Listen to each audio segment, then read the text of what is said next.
Sa simple pagtulong mo, mayroong buhay na naisasalba, mayroong pamilyang umaangat. The Senate is now constituted. At ito ang mismong Chinese Coast Guard na napakinggan ni PBBM. 6 na milyong balotang gagamitin.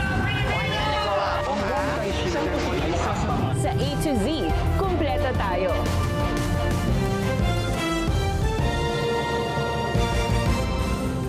Luzon, Visayas, Mindanao at buong mundo. Ngayon ay Martes, October 14, 2025.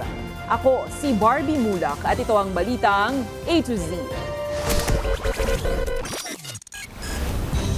I will share any and all information to help determine the truth. Dating House Speaker Martin Romualdez, itinangging tumanggap ng male-maletang kickback mula sa flood control projects sa kanyang pagharap sa ICI. ICI ni Marcos, ibasura!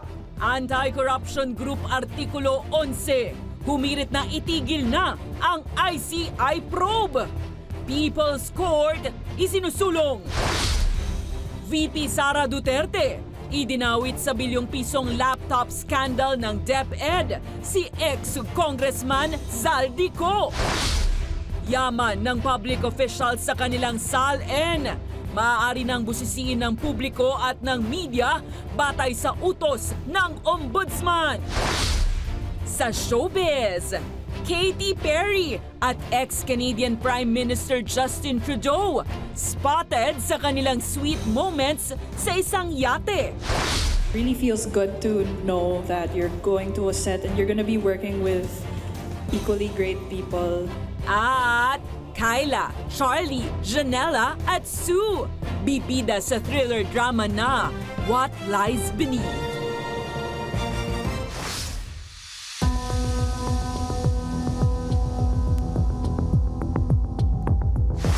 Magandang gabi, pambungad sa ating newscast. Magkahiwalay na dumalo sa pagdinig ng Independent Commission for Infrastructure ngayong Martes sina dating House Speaker Martin Romualdez, Budget and Management Secretary Amenna Pangandaman at iba pang opisyal ng DBM para sa patuloy na investigasyon ng ICI sa budget allocation kaugnay ng maanumalyang flood control projects. Nakahanda naman raw si Romualdez na isa publiko ang kanyang SALN sakaling ipag-utos ng komisyon. Ang balitang A to Z hatid ni Naomi Almohano. Pasado alas 9:40 ng umaga ngayong Martes, October 14, dumating si dating House Speaker at later Representative Martin Romualdez sa tanggapan ng Independent Commission for Infrastructure o ICI para dumalo sa pagdinig ng komisyon kaugnay ng flood control scandal. Ready to give my personal knowledge on the budget process. Okay. And while not a member of the bicameral conference committee, I will share any and all information to help determine the truth and to give all the facts and information. Sa closed-door hearing, ipinaliwanag ng dating House Speaker ang umano'y budget insertion sa flood control projects allocation ng Kongreso. Pero hindi na muna pinangalanan ng ICI ang mga mambabatas na kasama sa budget deliberation na kanila ring iimbitahan sa mga susunod pang pagdinig. Habang itinanggi ni Romualdez ang mga akusasyon sa kanya hinggil sa pagtanggap ng kickbacks mula sa mga kinurakot na mga proyekto.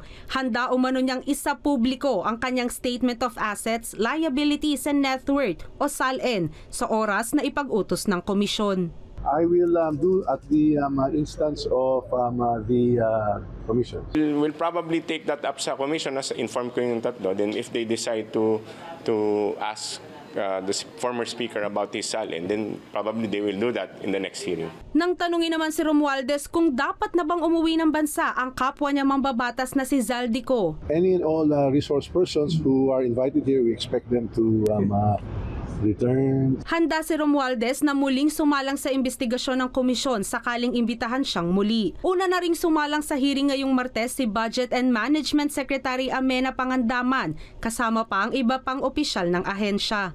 Gusto malaman ng komisyon natin yung process ng NEP at paano ito nagiging at kung paano nagre-release ng budget. Kung may problema yan, siguro malaking magandang tingnan din dyan siguro yung ating commission na audit, di ba? Titingnan nila kung yung mga proyekto naipatutupad nila. Habang si Saldico na inimbitahan din ngayong araw, no show pa rin. Ngayong Miyerkules, October 15 naman, muling haharap sa komisyon ang mag-asawang Diskaya para sa pagpapatuloy ng investigasyon. Para sa Balitang A to Z, Naomi Almohano. Posibleng maisakatuparan ng epektibong flood control project sa ilalim ng Administrasyong Marcos Jr. sa kabila ng investigasyon sa mga umano'y anomalya sa infra programs. Ayon yan sa pahayag ng Pangulo sa inaugurasyon ng Union Water Impounding Dam sa Claveria, Cagayan. Ipinagmalaki niya ang proyekto ng National Irrigation Administration na natapos sa loob ng 14 na buwan. May weir o barrier structure ang dam sa Barangay Union at Kadir na kayang kontrolin ang daloy ng tubig para maiwasan ang baha. Dagdag ni PBBM, maaaring makagawa ng maayos at epektibong flood control kung maayos ang disenyo at implementasyon. Nagsisilbi rin bilang pang-irigasyon ng naturang dam sa mahigit 3,600 na ektaryang sakahan sa lalawigan. Plano naman ng mga lokal na opisyal na gawin itong solar project at tourism project sa susunod na mga taon. Kaya kahit malakas ang ulan, kahit mabilis ang tubig sa ilog, ay makokontrol natin, hindi magbabaha sa baba. Bukod pa doon, siyempre, magkabila, meron tayo itong sluice gate na tinatawag sluice gate. So, saan kumukuha ng tubig para dadalhin sa pang-irigasyon. Nananawagan ng Malacanang sa publiko na kumalma lang. Yan ay matapos nga lumabas sa pinakahuling survey na maraming Pilipino ang nananawagan na panagutin ang mga tiwaling opisyal at kontratista sa umano'y ghost at substandard flood control projects. Batay sa pinakahuling Okta Research Survey, 68% ng mga respondent ang sumusuporta sa panawagan na panagutin ang mga sangkot sa anomalya, habang maraming grupo naman na nagtataka kung bakit wala pang naipakukulong. Ayon kay Palace Press Officer Claire Castro, dapat bigyan ng panahon ng Independent Commission for Infrastructure para tapusin ang kanilang gawain sa pangangalat ng ebidensya. Nangako naman ang ICI na maghahain ng kaso sa loob ng 4 na linggo mula nang ito'y buuin nitong buwan ng Oktubre. Kalma lang. Muli. Hindi po kasi ito nadadaan sa agad-agaran. Hindi po ito nadadaan sa pabilisan. At kung ito naman ay mapapabilis, napakaganda ng numero, marami nasampa sa korte. Pero kalaunan, na-dismiss po lahat. Ano po ba ang mas hindi nyo tatanggapin? Nakapagsampa ng maraming kaso, pero na-dismiss po lahat dahil hindi hinog at kulang ang ebidensya. Isinumite na ng Department of Justice sa Office of the Ombudsman ang resulta ng investigasyon sa mga umano'y maanumalyang flood control projects sa Bulacan. Personal na itinurn over ni na Prosecutor General Richard Anthony Fadulion at DOJ Officer in Charge of Frederick Vida kay dating kalihim ng DOJ at ngayon ay Ombudsman Jesus Crispin Remulla ang mga natuklasan sa 5 kaso. Sa investigasyon, inirekomenda ng DOJ ang paghahain ng kaso laban sa mga opisyal ng DPWH Bulacan 1st District Engineering Office at mga kontratistang sangkot sa 5 umano'y ghost flood control projects. Kasama sa mga isasampang kaso ang malversation, falsification of public documents, perjury at graft, batay sa mga ebidensyang nakalap ng NBI at National Prosecution Office. Ayon kay Fadulion, may mga susunod pang kaso kapag nakumpleto na ang ebidensya. Hinikayat naman ni Remulla ang publiko na maging matyaga sa gitna ng pag-usad ng investigasyon dahil kailangan dumaan-anya sa tamang proseso ang lahat. As of this time, there are 5 cases where there are 5 different ghost projects. Ang alam lang namin dito is ito'y pasok dun sa threshold na 150 million and below. But we cannot give the exact details of each particular project. Isinasangkot ni Vice President Sara Duterte si resigned Ako Bicol Party List Representative Zaldico sa overpriced laptop scandal noong 2021. Sa press briefing ng bise sa Zamboanga ngayong araw, ibinunyag niya na ang kontraktor umano ng mga naturang laptop ay ang SunWest Construction and Development Corporation na siyang iniuugnay na pagmamay-ari ni Zaldico. Ayon pa kay Duterte, ito ang lumabas sa internal investigation ng Department of Education Education sa panahon ng kanyang pamumuno sa naturang ahensya. Banggit pa ng ikalawang Pangulo, ginamit niya ang kanyang confidential funds para sa naturang investigasyon. Matataandaang kinukesyon ng Kamara ang paggamit ng confidential funds ng OVP, habang sinita naman ng Commission on Audit ang 2.4 billion peso laptop purchase ng DepEd sa panahon ng pandemya dahil sa sobrang presyo pero lumang modelo na mga binili. Nananawagan ng isang anti-corruption group na itigil na ang investigasyon ng Independent Commission for Infrastructure. Hirit ng grupong Artikulo 11, bumuo na lang ng People's Tribunal. Ang detalye niyan sa balitang A to Z ni Kim Salinas.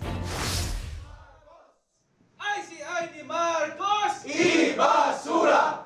Tinuligsan ng anti-corruption group na Artikulo 11 ang Independent Commission for Infrastructure o ICI na siyang nag-iimbestiga sa mga anomalya sa government projects. Tingin ng grupo, planado na ang magiging resulta ng investigasyon. Scripted, gumawa ng ICI para doon na lahat ipagkasya. Ang ICI, ililimitahan ng investigasyon, tapos pwede na sila ulit mag-reset.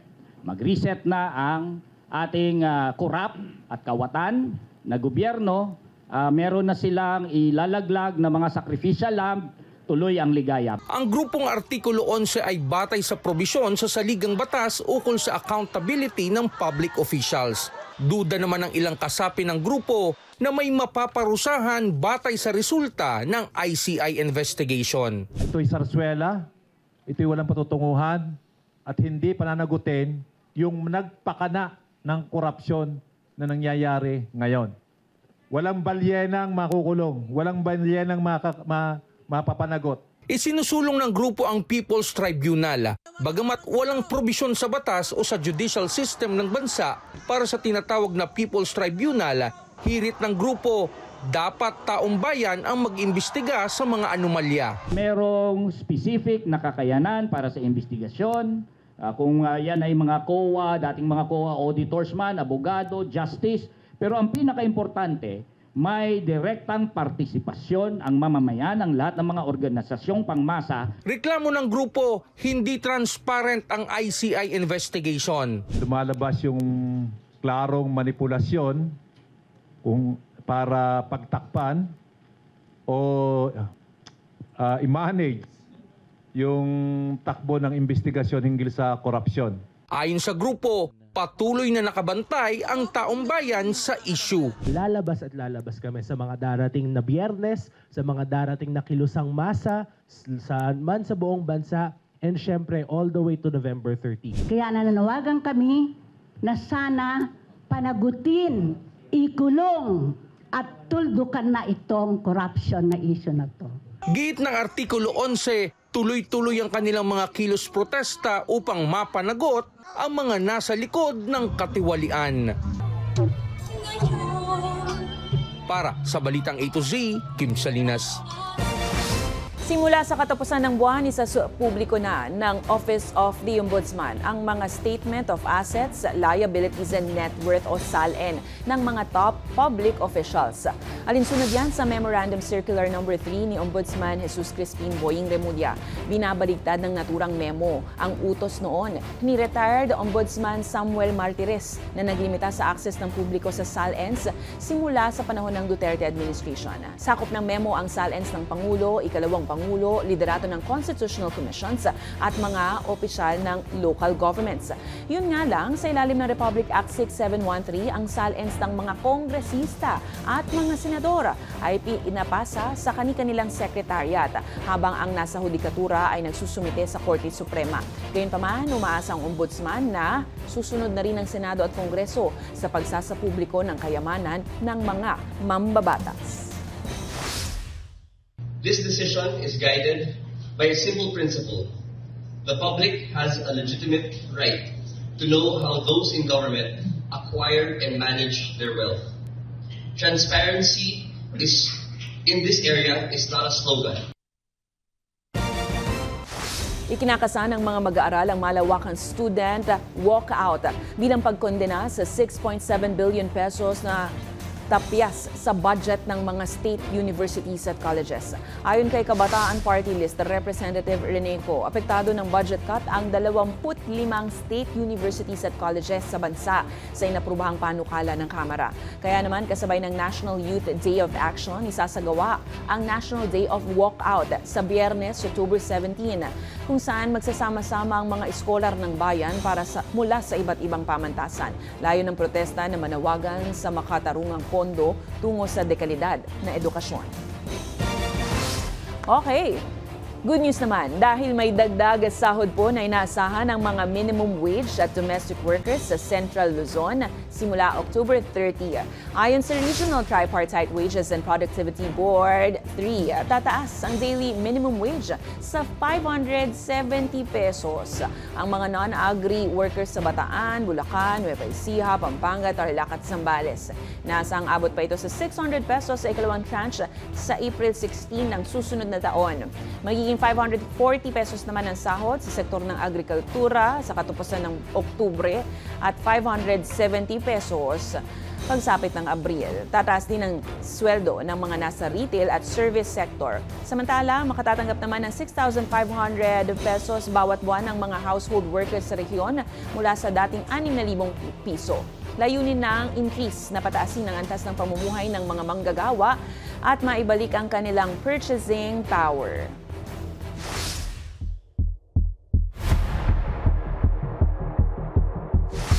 Binabantayan ng Pag-asa ang 2 low-pressure areas sa loob at labas ng Philippine Area of Responsibility. Namataan ng isang LPA may layo 130 kilometers east-northeast ng Baler, Aurora. Ayon sa Weather Bureau, mababa ang tsansa nitong maging bagyo pero magdudulot pa rin ito ng maulap at kalat-kalat na pag-ulan sa Metro Manila, Cagayan Valley, Central Luzon, Calabarzon at Bicol Region. Ang ikalawang LPA naman ay nasa higit 1,700 kilometers east-northeast ng Mindanao at nasa labas pa ngayon ng Philippine Area of Responsibility. May katamtaman naman itong tsansang maging bagyo sa susunod na 24 na oras. Sakaling pumasok ng PAR sa Biyernes at maging ganap na bagyo, papangalanan itong Ramil. Nasahang tutungo ito sa Pahilagang Luzon sa weekend o patungong Taiwan sa susunod na linggo.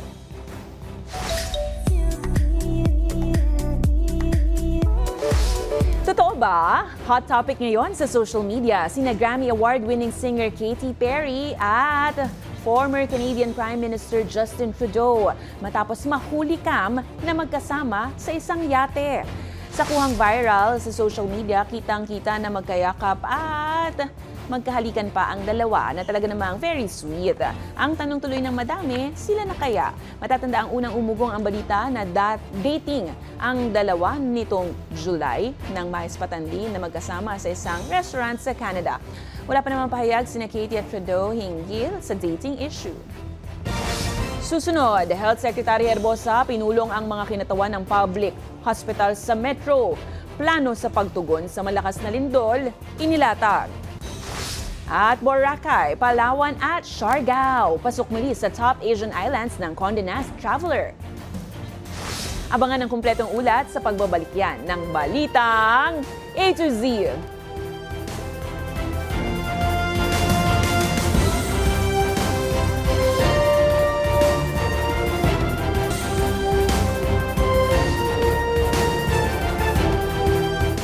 Mga ka-A to Z, uso po ang kaliwat kanang lagnat, ubo at sipon ngayon. Pero tiniyak po ng Department of Health na walang outbreak o epidemya ng influenza-like illnesses sa National Capital Region o Kamaynilaan.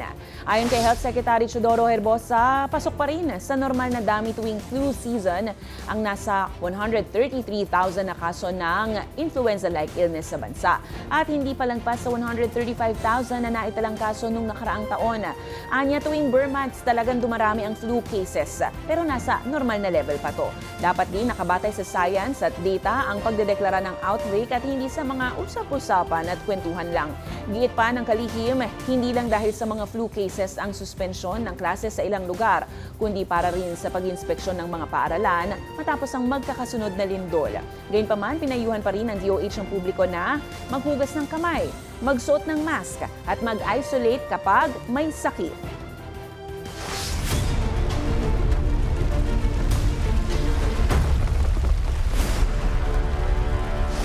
Pinulong ng Department of Health ang mga kawani ng iba't ibang ospital sa Metro Manila. Yan ay para ilatag ang plano sa pagtugon sa sakuna gaya ng malakas na lindol. Batay sa plano, hahatiin sa 4 na quadrants ang DOH Hospital sa Metro Manila na tututok sa partikular na mga lungsod. Alin-alin yan, alamin sa balitang A to Z ni Ace Cruz. Balak ng 72-year-old na si Nanay Feli na ipa-repair na ang lumang bahay para mas maging matibay ito kapag may tumamang lindol sa Metro Manila. Ito ay matapos sa mga lindol sa Cebu at Davao. Ang mga 30 to 40 years na po itong bahay. Ay kung nga yung magagandang building po natutumba. Bagamat mababa po to, may possibility din po na may masamang mangyayari. Ayon sa FIVOX, bagamat hindi konektado ang mga nagdaang lindol, tumataas naman ang posibilidad na mangyari ang the big one o magnitude 7.2 na lindol sa Metro Manila. 1658 pa nang huling gumalaw ang tinatawag na West Valley Fault. As we get closer to 2058, the probability of this magnitude 7.2 recurring is tumataas. But of course, it doesn't mean na by 2058 mangyayari yan. It could be earlier or it could be later. Sa ngayon, pinulong ni Health Secretary Ted Herbosa ang mga kinatawan ng iba't ibang ospital sa Metro Manila. Ito'y para tiyakin ang structural integrity ng mga ospital at iba pang healthcare facilities sakaling tumama ang malakas na lindol. At least make sure we will be the last facility standing. In a big one, tayo ang dapat huling facility na hindi babagsak. Hahatiin ng DOH sa North, East, West at South Quadrant ang mga lugar sa Metro Manila kung saan may nakalatag na DOH hospitals na agapay sa mga maapektuhan. Halimbawa, sakop ng North Quadrant ang mga residente ng Caloocan, Malabon, Navotas at Valenzuela o Camanava, pati ang Quezon City. Tutugon sa North Quadrant ang mga DOH hospitals na Jose Rodriguez Memorial Medical Hospital, Valenzuela Medical Center, East Avenue Medical Center at iba pa. Inatasan din ni Herbosa ang mga ospital sa buong bansa na ilatag ang kanilang preparedness plan. Regions are supposed to support other regions. Hospitals will support other hospitals. Dahil naman sa lindol sa Davao Oriental kamakailan, pumalo na sa 11 health facilities ang nasira, gaya ng Davao Oriental Hospital sa munisipalidad ng Manay na totally damaged na. Para sa balitang A to Z, Ace Cruz.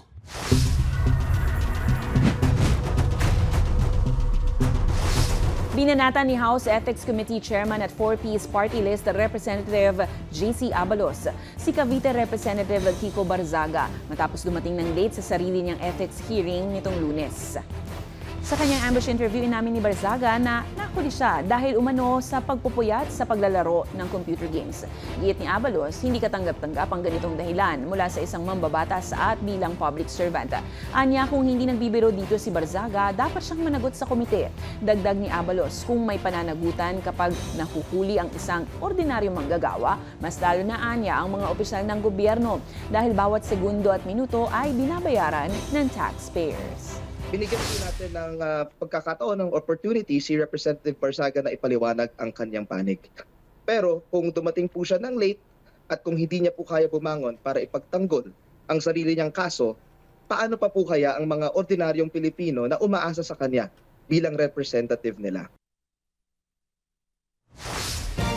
Nais ni Marikina City Representative Marcelino Chodoro na maanyayahan ng Independent Commission for Infra para linisin ang kanyang pangalan matapos siyang maiugnay sa umano'y manumalyang flood control projects. Nabanggit ang pangalan ni Chodoro sa Senate hearing nung nakaraang buwan ng kontratistang si Curly Vizcaya. Giit ni Chodoro, hindi siya dapat maisama sa mga mambabatas na umano'y may insertions o proyekto dahil ilang buwan pa lang siyang naglilingkod bilang kongresista. Dagdag ng mambabatas, pinag-aaralan na niya ang pagsasampa ng perjury case laban kay Vizcaya dahil sa pagbanggit ng kanyang pangalan sa naturang pagdinig.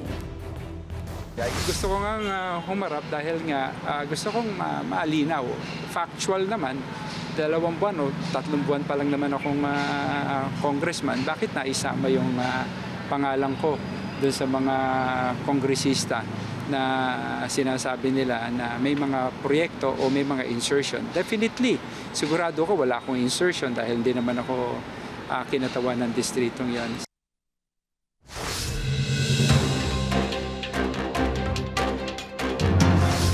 Iniimbestigahan ngayon ng mga otoridad ang natagpuang bangkay ng isang lalaki sa bakanting lote sa sitio Rolling Hills, Barangay San Rafael, Rodriguez, Rizal, linggo ng madaling araw. May mga saksak ang biktima sa buong katawan at nakabalot ng packing tape ang ulo at nakagapos ang mga kamay. May person of interest ng tinututukan na ang Rodriguez Municipal Police. Samantala, maglalaan naman ang National Irrigation Administration ng 100,000 pesos na pabuya sa sinumang makapagbibigay ng impormasyon na makapagtuturo sa mga nasa likod ng pagpaslang kay dating NIA employee Mira Kyle Antatico. Sa isang law graduate at dating legal researcher ng NIA ang biktima na umano'y nagsiwalat ng anomalya sa ahensya, ngunit hindi pa ito nakukumpirma ng otoridad. Patuloy namang pinaghahanap ang mastermind at suspect sa pagpatay.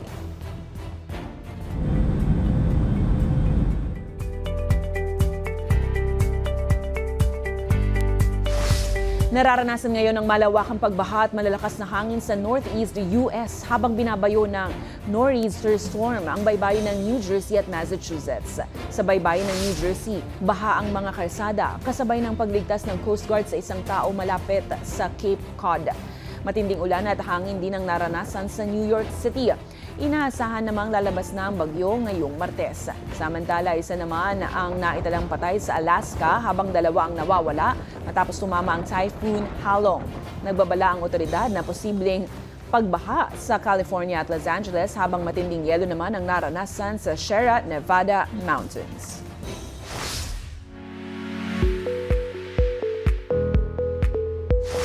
Muling kinilala ang ganda ng Pilipinas sa buong mundo matapos ngang makapasok ang Boracay, Palawan at Siargao sa listahan ng Top 10 Islands in Asia ng Condé Nast Traveler 2025 Reader's Choice Awards.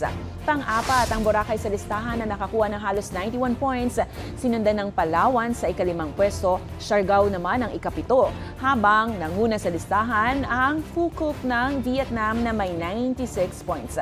Ayon sa Tourism Department, patunay ang pagkilalang ito ng pagsisikap na mapanatili ang likas na ganda ng mga destinasyon at itaguyod ang sustainable tourism para sa kapakanan ng lahat ng Pilipino. Matatandaang lumusot ang 4 na lugar sa Pilipinas noong 2024 kasamang Cebu sa Asia's Top 10. Kaya naman, choose Philippines! Susunod sa showbiz, Kyla, Charlie, Janelle at Sue bibida sa thriller drama na What Lies Beneath. Abangan yan, kayo po ay nanonood ng Balitang A to Z.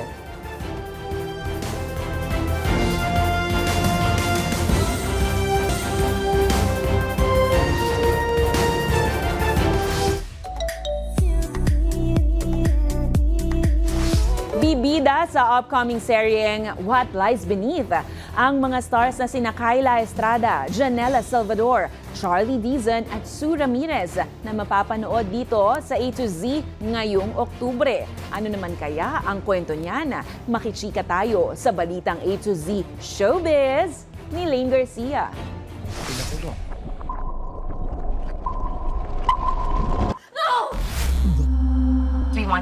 The secret is out and it's coming for them all.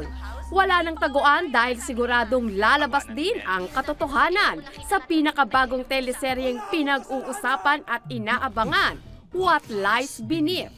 Sa media launch nitong Lunes, October 13, isa-isa nang ipinakilala ang cast na bumubuo sa inaabangang teleserye this season. Powerhouse ng cast na pinagbibidahan ni Kyla Estrada, Janelle Salvador, Charlie Dizon, Sue Ramirez, J.M. De Guzman, Jay Cuenca at Jameson Blake. Dito rin ibinahagi ng cast ang masayang samahan nila bilang magkakatrabaho. Being together in a scene, nagtatawanan talaga kami, and just the presence of these girls motivate you. You know when you go on set na, shucks, alam ko magaling yung mga kasama ko. What's beautiful about this is there's no competition. It's really we're helping each other. How can we make this better? Really feels good to know that you're going to a set and you're going to be working with equally great people who know what they're doing, people who are professional, and at the same time, people you get along with then off-cam. Pero aminado rin sila na may pressure sa paggawa ng bagong proyekto. Hindi naman po talaga nawawala, lalo na kada bagong project, tas bagong character, laging nandun. And I think dapat talaga may pressure din kasi yun yung nagpupush sa'yo na gawin mo yung best mo. Ako rin, I feel like a little bit of pressure and jitters is healthy kasi, you know, parang it shows how much you care about the scene, your character, the show, but also because you know that you're working with people who are really, really good at what they do. Ang What Lies Beneath ay isang mystery drama series kung saan sesentro ang kwento sa mga sikreto ng 4 na karakter matapos mamatay ang kanilang kaibigan. Mapapanood na ang What Lies Beneath simula October 20 dito sa A to Z. Para sa balitang A to Z Showbiz, Lane Garcia. Kung kayo ay may kwentong kakaiba, mga kwento ng pag-ibig o storya ng inspirasyon at pag-asa, maaari itong ibahagi. Sumali sa Facebook group na Balitang A to Z. Panoorin ang replay ng ating programa at sundan ang ating social media pages. Hanapin ang Balitang A to Z. Ang ating pabaong quote of the night ngayong Martes ay mula sa motivational speaker na si Les Brown. Ang sabi niya, ang ating kakayahang harapin ang mga hamon sa buhay ay sukatan ng tibay ng ating pagkatao. At yan po ang mga balita at impormasyon, mga kwentong may dalang inspirasyon na tinutukan ng Balitang A to Z. Ako po si Barbie Mulak, maging maalam, makialam. Magandang gabi sa iyo, Pilipinas!